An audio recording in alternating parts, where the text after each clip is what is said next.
Hey everyone, today in this video, I'm going to walk you through common station maintenance and tips and tricks for your Roborock Qrevo Plus. If you're interested in this product or you want to find out more about it, the link to it will be in the video description.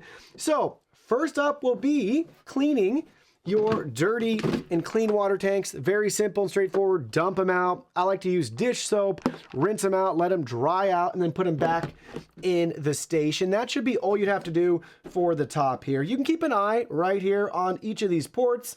And if you ever notice any obstructions or debris, you can clean that accordingly. But very, very easy to keep an eye on those to properly maintain them.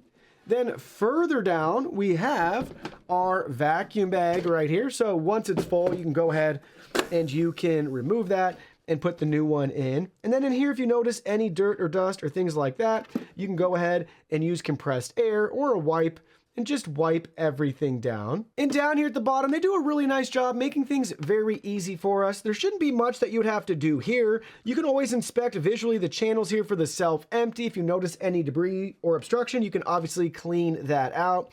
You can keep an eye on the charging contacts and our water inlet right there, just to make sure that there's no debris or anything accumulating.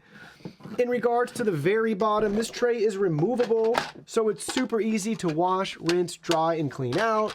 You really shouldn't expect or see much of a mess in here, but if there is, just grab like a Lysol wipe, a wet wipe, and you can clean that area. And same with the ramp. This tray is removable, so you can just pop that tray off and rinse it off as needed. It's very easy to care for this station with your vacuum thanks to this removable tray. This is going to save you a ton of time and a very welcomed design and feature and super clever.